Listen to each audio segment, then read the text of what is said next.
श्री शिवाय नमस्तुभ्यम। ओम नमो भगवते वासुदेवाय। आप सभी को हार्दिक शुभकामनाएं मार्गशीर्ष पूर्णमासी व्रत की। आइए आज सुनी जाने वाली सभी कथाओं का रसवादन कर लेते हैं, आरंभ करते हैं। आप भी कमेंट्स बॉक्स में भगवान जी का सुमिरन जरूर कीजिएगा और राधे राधे लिखना ना भूलें। आरंभ करते हैं।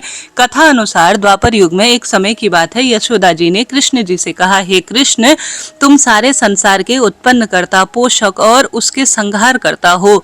आज कोई ऐसा व्रत मुझसे कहो जिसके करने से मृत्युलोक में स्त्रियों को विधवा होने का भय न रहे तथा यह व्रत सभी मनुष्यों की मनोकामना पूर्ण करने वाला हो। श्री कृष्ण कहने लगे, हे माता, तुमने अति सुंदर प्रश्न किया है। मैं तुमसे ऐसे ही एक व्रत का सविस्तार वर्णन कहता हूँ, ध्यान से सुनना। सौभाग्य की प्राप्ति के लिए स्त्रियों को 32 पूर्णमासी का व्रत करना चाहिए। इस व्रत के करने से स्त्रियों को सौभाग्य संपत्ति मिलती है। यह व्रत अचल सौभाग्य देने वाला, वह भगवान शिव के प्रति मनुष्य मात्र की भक्ति को बढ़ाने वाला महाव्रत है। यशोदा जी कहने लगे, हे कृष्ण, सबसे पहले इस व्रत को मृत्युलोक में किसने किया था, इस विषय में संपूर्ण रूप से मुझसे कहो। श्री कृष्ण कहने लगे कि इस भूमंडल पर एक अत्यंत प्रसिद्ध राजा चंद्रहास से पालित अनेक प्रकार के रत्नों से परिपूर्ण कातिका नाम की एक नगरी थी। वहां पर धनेश्वर नाम का एक ब्राह्मण था और उसकी स्त्री अति सुशीला रूपवती थी। दोनों ही उस नगरी में बड़े प्रेम से रहते थे। घर में धन धान्य आदि की कमी नहीं थी। उसको एक बड़ा दुख था कि उसके कोई संतान नहीं है। इस दुख से वह रोज दुखी रहा करता था। एक समय बड़े तपस्वी योगी उस नगरी में आए। वह योगी उस ब्राह्मण के घर को छोड़कर अन्य सब घरों से भिक्षा लाकर भोजन करता था। रूपवती से वह भिक्षा नहीं लिया करता था। उस योगी ने एक दिन रूपवती से भिक्षा न लेकर किसी अन्य घर से भिक्षा लेकर गंगा के किनारे जाकर प्रेम पूर्वक भोजन को ग्रहण कर ही रहे थे कि धनेश्वर ने योगी से यह सब कार्य किस प्रकार से आपने किया यह करते हुए देख लिया। अपनी भिक्षा का अनादर से दुखी होकर धनेश्वर योगी से बोले, हे महात्मा, आप सब घरों से भिक्षा लेते हैं किंतु मेरे घर की भिक्षा में कभी भी आपने जो है मेरे घर से भिक्षा नहीं लेते हैं। इसका कारण क्या है? योगी ने कहा, निसंतान के घर की भीख पतितों के अन्न के तुल्य होती है और जो पतितों के घर का अन्न खाता है वह भी पतित होता है। चूंकि तुम निसंतान हो अतः पतित हो जाने के भय से मैं तुम्हारे घर से भिक्षा नहीं लेता हूँ। धनेश्वर की बात सुनकर अपने मन में वह बहुत दुखी हुआ और हाथ जोड़कर आंसू बहाते हुए योगी के चरणों में पड़ गया और कहने लगा, हे महाराज, ऐसा कोई आप उपाय बताएं, ऐसा कोई व्रत अनुष्ठान बताएं जिससे पुत्र प्राप्ति मुझे हो जाए। आप की कृपा सदा सर्वदा रहेगी। आप सर्वज्ञ हैं, मुझ पर अपनी कृपा कीजिए। धन की मेरे घर में कोई कमी नहीं है किंतु मैं पुत्र न होने के कारण बहुत दुखी रहता हूँ। आप मेरे इस दुख का हरण करें, आप सामर्थ्यवान हैं। यह सुनकर योगी कहने लगे, हे ब्राह्मण, तुम चंडी की आराधना करो। घर आकर उसने अपनी स्त्री से सारा वृतांत कहा और स्वयं तप करने के निमित्त वन में चला गया। वन में जाकर उसने चंडी की उपासना की और उपवास किया। चंडी ने 16वें दिन उसको स्वप्न में दर्शन दिए और कहा, हे राजन, धनेश्वर जा तेरा पुत्र होगा किंतु वह 16 वर्ष की आयु में ही मृत्यु को प्राप्त हो जाएगा। यदि तुम दोनों स्त्री पुरुष 32 पूर्णमासी का व्रत विधि पूर्वक करोगे तो वह दीर्घायु होगा। तुम्हारी सामर्थ्य जितनी हो उतने आटे के दिए बनाना, शिव जी का पूजन करना, किंतु पूर्णमासी को 32 पूर्णमासी हो जाने पर प्रातःकाल होने पर इस स्थान के समय भी तुम्हें एक आम का वृक्ष दिखाई देगा।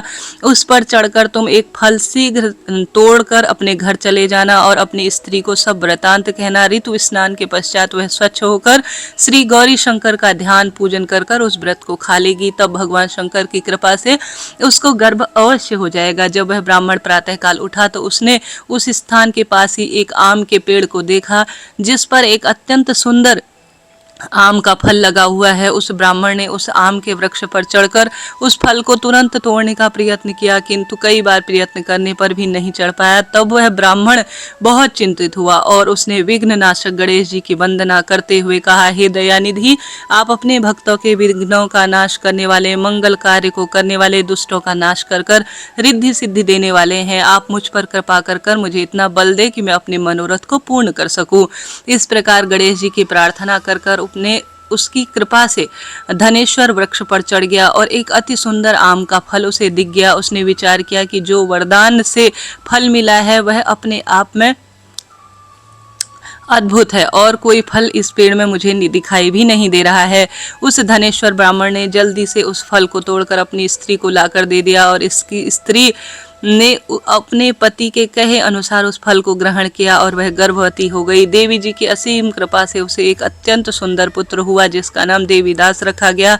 माता पिता के हर्ष और शोक के साथ वह बालक शुक्ल पक्ष की चंद्रमा की भांति अपने पिता के घर में सुंदर बढ़ने लगा। भवानी की कृपा से वह बालक बहुत सुंदर, सुशील और विद्या में निपुण था। दुर्गा जी की आज्ञा अनुसार उसकी माता ने 32 पूर्णमासी का व्रत पूर्ण रूप से रखना प्रारंभ कर दिया था। उससे उसका पुत्र बड़ी आयु वाला हो जाए, बस मन में यही इच्छा थी। 16 वर्ष लगते ही देवीदास के माता पिता को बड़ी चिंता होने लगी कि कहीं उनके पुत्र की इस वर्ष मृत्यु न हो जाए। इसलिए उन्होंने अपने मन में विचार किया कि यह दुर्घटना हमारे सामने हो गई तो वह सहन नहीं कर सकेंगे। उन्होंने देवीदास के मामा को बुलाया और कहा कि हमारी इच्छा है कि देवीदास 1 वर्ष तक काशी जाकर विद्या अध्ययन करे और उसको अकेला भी नहीं छोड़ना चाहिए, इसलिए तुम साथ में चले जाओ और 1 वर्ष पूर्ण होने के पश्चात वापस लौटा कर ले आना। सब प्रबंध कर माता पिता ने काशी जाने के लिए देवीदास को एक घोड़े पर बैठाया। उसके मामा को भी साथ में भेज दिया, किंतु यह बात उसके मामा और किसी और से नहीं कही। धनेश्वर ने सपत्नी अपने पुत्र की कामना तथा दीर्घायु के लिए माँ भगवती की आराधना और पूर्णमासी व्रत को पूर्ण आहुति के साथ करना शुरू कर दिया। खूब देवी की आराधना की, महादेव की भक्ति की।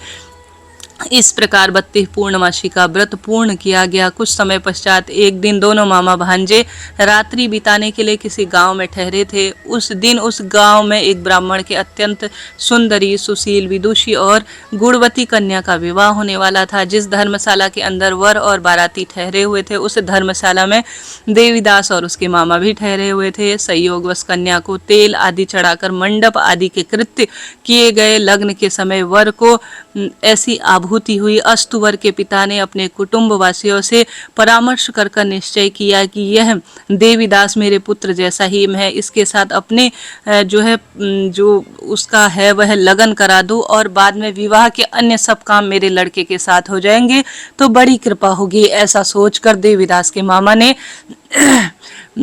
से जाकर बोला कि तुम थोड़ी देर के लिए अपने भांजे को हमें दे दो, जिससे विवाह के लग्न का सब काम सुचारू रूप से हो जाए। तब उसके मामा कहने लगे कि कुछ भी मधुपर्क आदि कन्यादान के समय वर को मिले वह हमें दे देना, तो मेरा भांजा इस बारात का दूल्हा बन जाएगा। यह बात वर के पिता ने स्वीकार कर ली और उसने अपने भांजे वर को बनाने के लिए दे दिया और उसके साथ सब विवाह कार्य भी रात्रि में पूर्ण विधि विधान से संपन्न हो गए।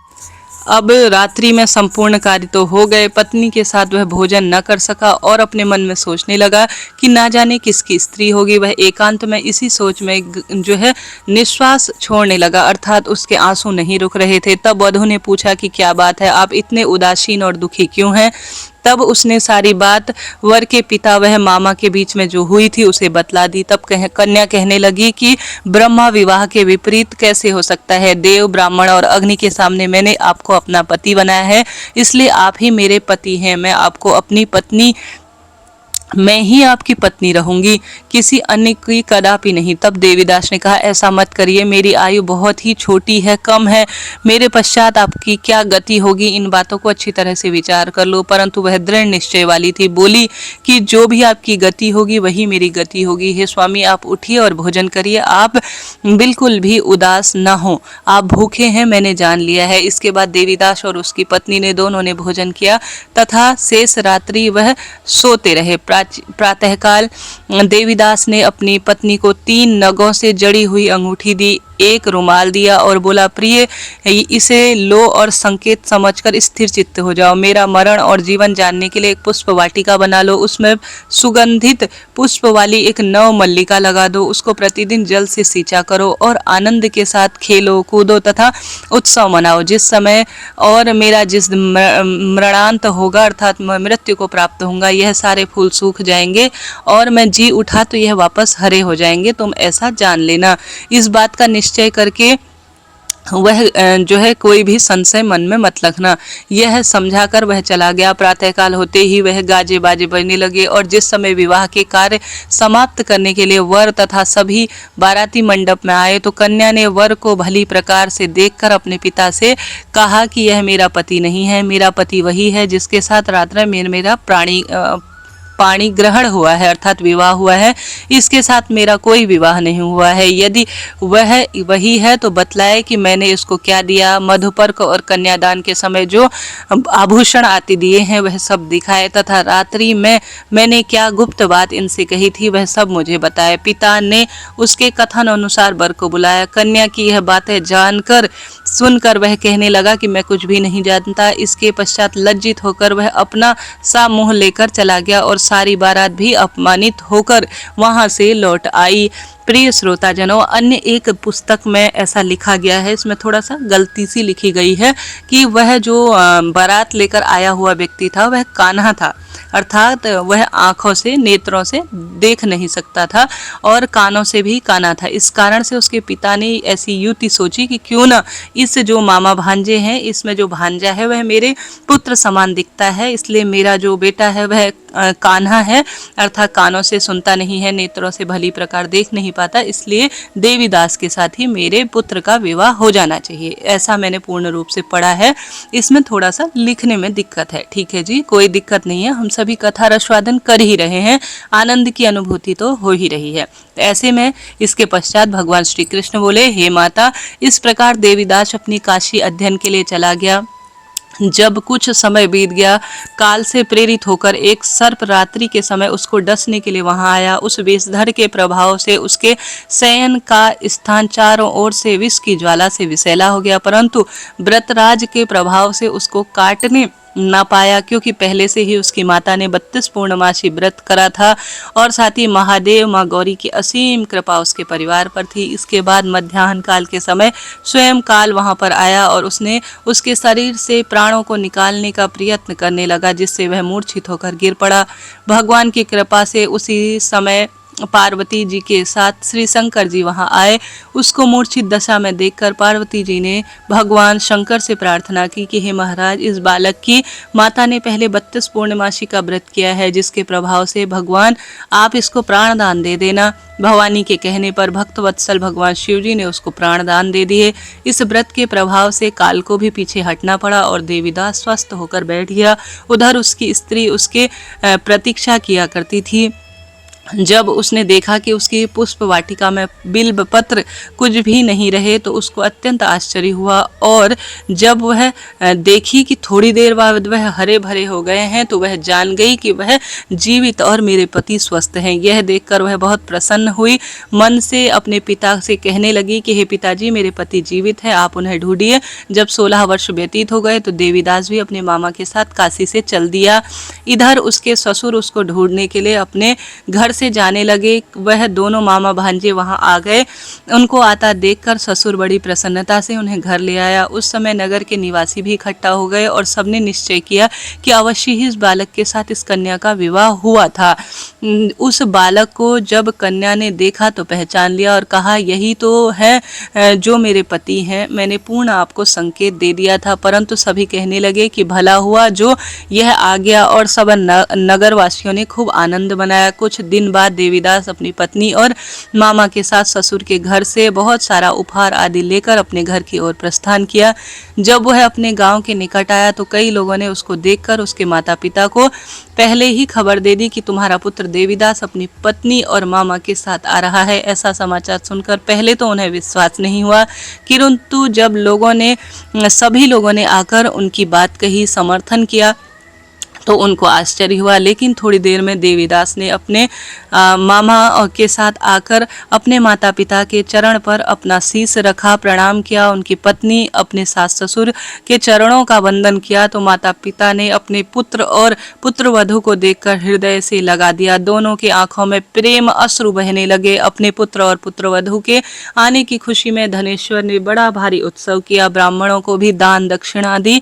श्री कृष्ण कहने लगे, इस प्रकार धनेश्वर 32 पूर्णमासी के व्रत के प्रभाव से पुत्रवान हुआ। जो भी स्त्री इस व्रत को रखती है वह जन्म जन्मांतर में वैधव्य का दुख नहीं भोगती और संतान पुत्र प्राप्ति करती है और संतान की दीर्घायु रहती है और सदैव सौभाग्यशाली होने का वरदान महादेव, माँ भगवती, श्री नारायण और माँ लक्ष्मी उसे प्रदान करते हैं। ऐसा मेरा वचन है, इसमें कोई भी संदेह नहीं मानना चाहिए। यह व्रत पुत्र पौत्र को देने वाला तथा सभी मनोकामनाओं को पूर्ण करने वाला है। 32 पूर्णमासी के व्रत करने से व्रती की सब इच्छाएं पूर्ण हो जाती हैं। भगवान शिव जी की कृपा से सब कार्य सिद्ध हो जाते हैं। बोलिए महादेव की जय, सत्यनारायण भगवान की जय। प्रिय श्रोता जनों, इस तरह से यह 32 पूर्णमासी की व्रत की कथा मैंने सुनाई जो आज मार्गशीर्ष पूर्णिमा के दिन सुनी जाती है। इसके साथ साथ आज अन्नपूर्णा जयंती भी है और आज सर्वश्रेष्ठ दिन है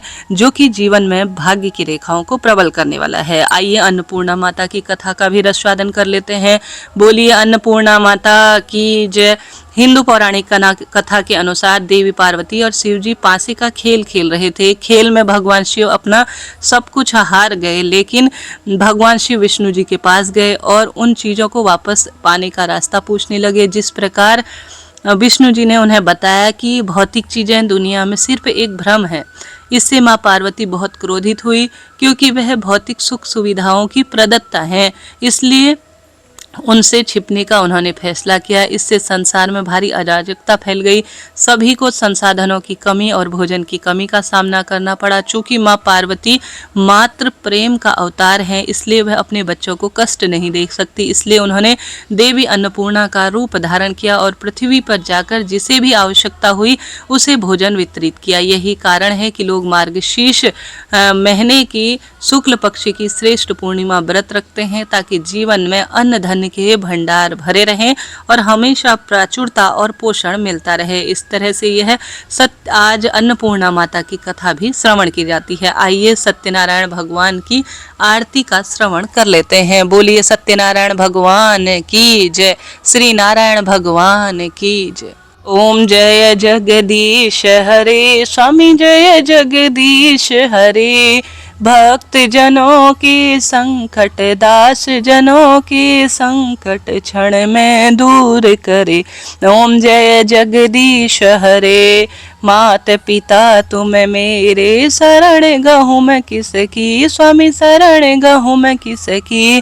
तुम बिन और दूजा आस करूं किसकी। ओम जय जगदीश हरे। जो ध्यावे फल पावे, दुख बिन से मन का, स्वामी दुख बिन से मन का। सुख संपत्ति घर आवे, कष्ट मिटे तन का। ओम जय जगदीश हरे। तुम पूर्ण परमात्मा, तुम अंतर्यामी, स्वामी तुम अंतर्यामी। पार ब्रह्म परमेश्वर, तुम सबके स्वामी। ओम जय जगदीश हरे। तुम करुणा के सागर, तुम पालन करता, स्वामी तुम पालन करता। मैं सेवक तुम स्वामी, कृपा करो भरता। ओम जय जगदीश हरे। तुम हो एक उजागर, सबके प्राणपति, प्रभु सबके प्राणपति। किस विधि मिलूं दयामय, तुमको मैं कुमति। ओम जय जगदीश हरे। दीन बंधु दुख हरता, तुम रक्षक मेरे, स्वामी तुम रक्षक मेरे। करुणा हस्त बढ़ाओ, द्वार पड़ा तेरे। ओम जय जगदीश हरे। विषय विकार मिटाओ, पाप हरो देवा, स्वामी पाप हरो देवा।